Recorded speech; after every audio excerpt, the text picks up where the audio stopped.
विकास यानी कि डेवलपमेंट आज का हमारा टॉपिक है।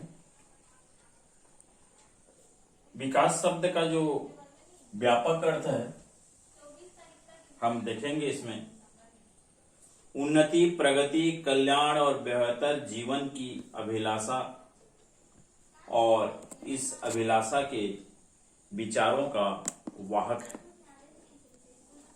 विकास शब्द। इस क्रम में लोगों के अधिकारों को सम्मान किया जाना, विकास के लाभ और बोझ का उचित वितरण समानता के आधार पर किया जाना आवश्यक है। विकास का काम समाज के व्यापक नजरिए के अनुसार नहीं होता है। इस प्रक्रिया में समाज के कुछ हिस्से लाभान्वित होते हैं, जबकि बाकी लोगों को अपने घर, जमीन, जीवन शैली को बिना किसी भरपाई के खोना पड़ सकता है। कोई भी समाज विकास के बारे में अपने समझ के द्वारा यह स्पष्ट करता है कि समाज के लिए समग्र रूप से उसकी दृष्टि क्या है, उसे प्राप्त करने का बेहतर उसकी दृष्टि के अनुसार क्या योजना या कार्यक्रम है। विकास शब्द का प्रयोग प्रायः आर्थिक विकास की दर से वृद्धि और समाज का आधुनिकीकरण जैसे संकीर्ण अर्थों में भी होता रहा है। आज हम देखते हैं आमतौर पर पहले से जो हमारे निर्धारित लक्ष्य हैं, जैसे बांध, उद्योग, अस्पताल या विभिन्न जो परियोजनाएं हैं, उनको हम जोड़कर देखते हैं। इसके अंतर्गत जो विकास होता है उसमें व्यक्ति को अपने निजी जो हित है उसको त्यागना भी पड़ता है। विकास शब्द की उत्पत्ति गरीब व उपेक्षित पिछड़े वर्ग से हुई है। विकास को इन्हीं की दृष्टि से देखना जरूरी है। साधारणतया ढांचागत विकास के रूप में देखा जाता है, जबकि यह विकास एक पहलू मात्र है। विकास को समग्रता में देखना जरूरी है, जिसमें मानव संसाधन, प्राकृतिक संसाधन, सामाजिक, आर्थिक, राजनीतिक, सांस्कृतिक, नैतिक व ढांचागत विकास शामिल हो। विकास की जो विभिन्न विद्वानों ने, राजनीतिक चिंतकों ने अपना अभिमत विचार करते हुए परिभाषा दी है, उनमें हम देखेंगे मैकेंजी के अनुसार विकास समाज में उच्च स्तरीय अनुकूलन के प्रति अनुकूल होने की क्षमता है। लुसियन पाई ने कहा है, राजनीतिक विकास संस्कृति का विसरण और जीवन के पुराने प्रतिमानों को नई मांगों के अनुकूल बनाने, उन्हें उनके साथ मिलाने या उनके साथ सामंजस्य स्थापित करने से है। विकास का हम उद्देश्य देखेंगे।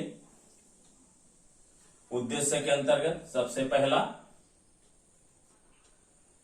विकास का मुख्य उद्देश्य लोगों के जीवन को वे सुविधाएं प्रदान करना है जिन्हें प्राप्त करके व्यक्ति जो है अपने जीवन को सुखी व आनंददायी बना सके। विकास का जो दूसरा उद्देश्य है, प्रकृति का अधिक से अधिक दोहन करना और अपने सुख या सुविधा की जो वस्तु है उसको प्रकृति से प्राप्त करना। विकास का मुख्य लक्ष्य होता है देश के नागरिकों को रोजगार उपलब्ध कराना, सभी के पास रोजगार होना, काम होना, अर्थात बेरोजगारी से मुक्ति दिलाना। विकास लोकतंत्र के विकास में सहायता करता है, या विकास जब होता है तो लोकतंत्र भी उसके साथ ही साथ विकसित होता है। विकास कल्याणकारी राज्य की स्थापना को और अधिक सफल बनाता है, या उसका जो कल्याणकारी राज्य का उद्देश्य है वो विकास के साथ साथ पूर्ण होता है। इसके बाद हम देखेंगे विकास के जो मॉडल बताए गए हैं, इसमें चार्ट हो। विकास के जो 4 मॉडल हैं उनमें सबसे पहला हम देखेंगे बाजार समाज मॉडल। इससे जो तात्पर्य है, विकासशील देशों को आधुनिकीकरण की मार्ग को अपनाना चाहिए।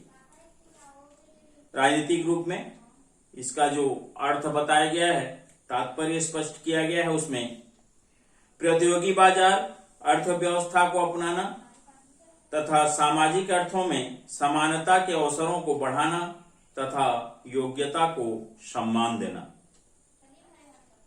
बाजार समाज मॉडल को अपनाने से विकासशील देशों में भौतिक समृद्धता में बढ़ोतरी होगी, लेकिन यह उनके नैतिक बल को कमजोर कर देता है। इसके बाद हम देखेंगे दूसरा कल्याणकारी राज्य मॉडल।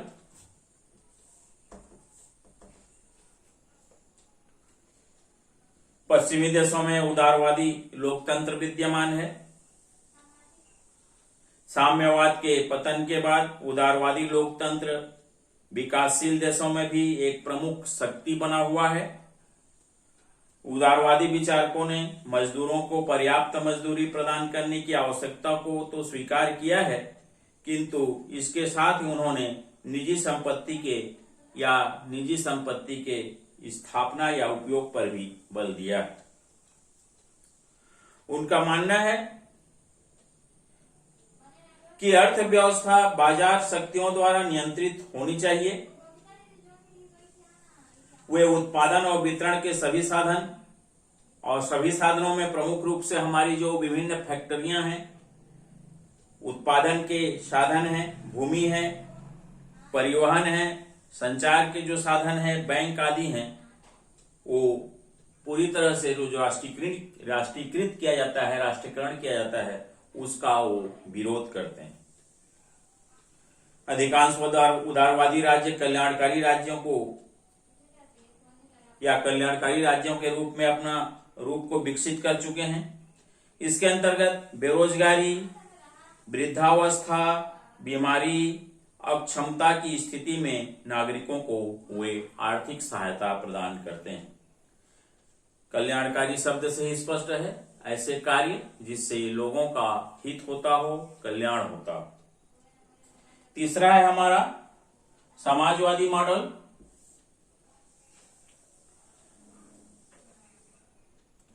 इस मॉडल का जो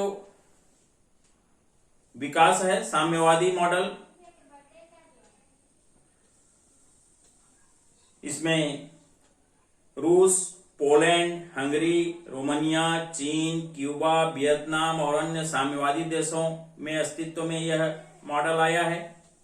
साम्यवादी देशों में उत्पादन के साधनों का राज्य का स्वामित्व कायम किया गया है और अर्थव्यवस्था केंद्रीय योजनाओं के अधीन संगठित की गई है। समाजवाद की जो विभिन्न शाखाएं हैं, चाहे उनमें विस्तार के परस्पर कितने भी भिन्न क्यों न हो, किंतु विकास के संबंध में जो उन्होंने अपना विचार अभिव्यक्त किया है, जिन विचारों पर सहमत हुआ है, उसमें हम देखेंगे वस्तुओं का उत्पादन तथा उनका वितरण व्यक्तिगत हाथों में न होकर राज्य के हाथों में केंद्रित होना चाहिए। व्यक्तिगत लाभ की भावना के स्थान पर समाज के लाभ, समाज के हित और समाज के कल्याण को महत्व दिया जाना चाहिए, प्रमुखता दी जानी चाहिए। उत्पादन की सीमा का आधार लाभ प्राप्त करना न होकर समाज की आवश्यकता होनी चाहिए। उत्पादन के क्षेत्र से स्वतंत्र प्रतिस्पर्धा, ओपन कंपटीशन जिसको हम कहते हैं, उसको समाप्त करके निश्चित उत्पादन को स्थापित करना चाहिए। गांधीवादी मॉडल हमारा चौथा और अंतिम जो है, गांधी जी ने किसी विशिष्ट विकास मॉडल का प्रस्ताव या विचार प्रस्तुत नहीं किया है, लेकिन उन्होंने मानव मात्र के मार्गदर्शन के लिए अपना जो विकास है, उसको, विकास की जो योजना है, उसको सार्वजनिक किया है। इस मॉडल के अनुसार राजनीति के ऊपर नैतिकता को प्राथमिकता दी जाए। उनके लिए राजनीतिक नैतिक लक्ष्यों की प्राप्ति के लिए साधन मात्र था उन्होंने पश्चिमी सभ्यता के गुणों की नकल से भारतीयों को बचने को कहा। उनका विश्वास था पश्चिमी सभ्यता उपभोक्तावाद को बढ़ावा देती है, जो भारत में नैतिकता के ह्रास के लिए उत्तरदायी होगा। नैतिकता के नवीनीकरण के लिए आत्मनियंत्रण एवं त्याग की जरूरत होती है, और यह मात्र भौतिक आवश्यकताओं की पूर्ति द्वारा हासिल नहीं की जा सकती। गांधी जी ने कहा था, मनुष्य भौतिक प्राणी नहीं है, अतः मनुष्य की आत्मा का विकास करके उसे शुद्ध कार्य करने के लिए प्रकृत करना चाहिए, उसको आगे बढ़ने के लिए प्रेरित करना चाहिए। आगे गांधी जी ने विचार व्यक्त करते हुए कहा, नर सेवा नारायण सेवा है, अर्थात मानव की सेवा भगवान की सेवा है। ऐसा विचारधारा विकसित होना चाहिए और इसके अंतर्गत कार्य करना चाहिए। समाज के दीनहीन व पिछड़े बंधुओं की सेवा भगवान की पूजा के समान अपने आप अंतरात्मा में स्वीकार करना चाहिए।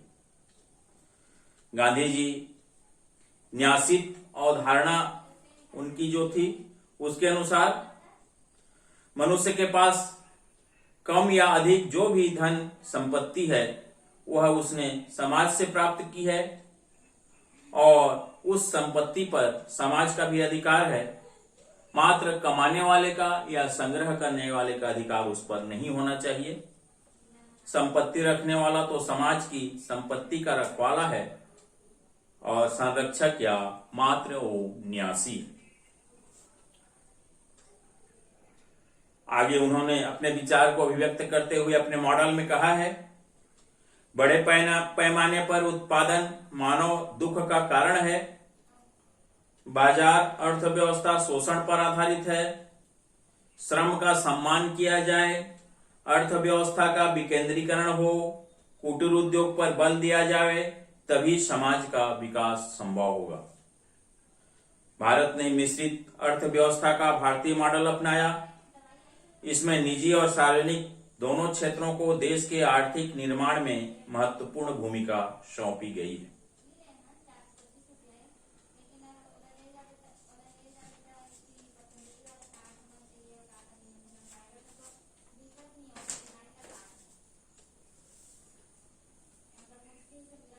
विकास की वह कीमत, जो विकास तो हुआ लेकिन पर्यावरण को भी उसकी कीमत चुकानी पड़ी, उसके अंतर्गत हम संक्षिप्त अध्ययन हम देखेंगे। यहाँ पे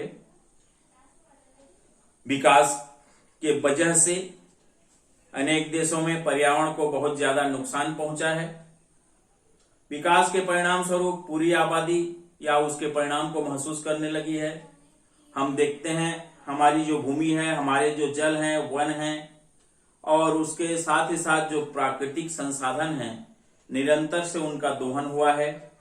जल और वायु का प्रदूषण हुआ है, मिट्टी का कटाव हुआ है, और भूस्खलन जैसी कई प्राकृतिक घटनाएं घटित हुई हैं।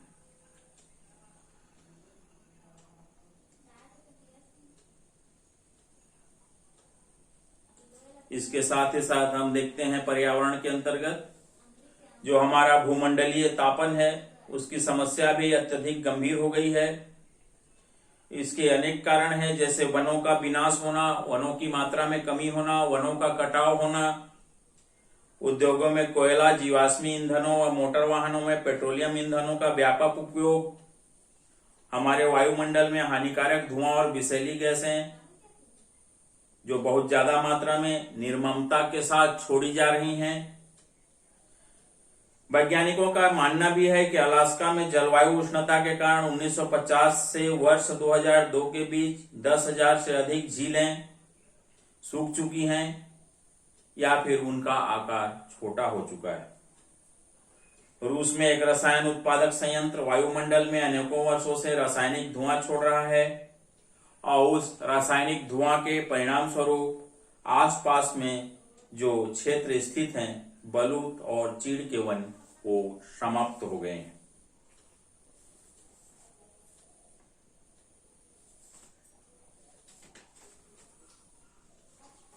इस तरह से विकास का ये संक्षिप्त मॉडल प्रस्तुत किया गया है। इसके अंतर्गत हम जो वैकल्पिक उसकी अवधारणा है उसको हम देखेंगे कि विकास की वैकल्पिक अवधारणा की आवश्यकता क्यों है। सबसे पहला हम देखेंगे, निर्धनता कम हो और कम हो भी रही है, परंतु फिर भी हमारे देश में गरीबी आज भी एक चुनौती है। असमानता सभी क्षेत्रों में हम देखते हैं बढ़ रही है। संघर्ष जो है सभी क्षेत्रों के लिए, सभी व्यक्तियों के लिए विनाशकारी हो रहा है। वायु और जल जो है वो प्रदूषित हो रहा है। पीने का पानी तेजी से कम हो रहा है। स्वच्छ पानी हमको कम से कम मिल रहा है। जो हमारे वन हैं, जो जंगल हैं, वो भी नष्ट हो रहे हैं और जैव विविधता भी लुप्त प्राय होती जा रही है।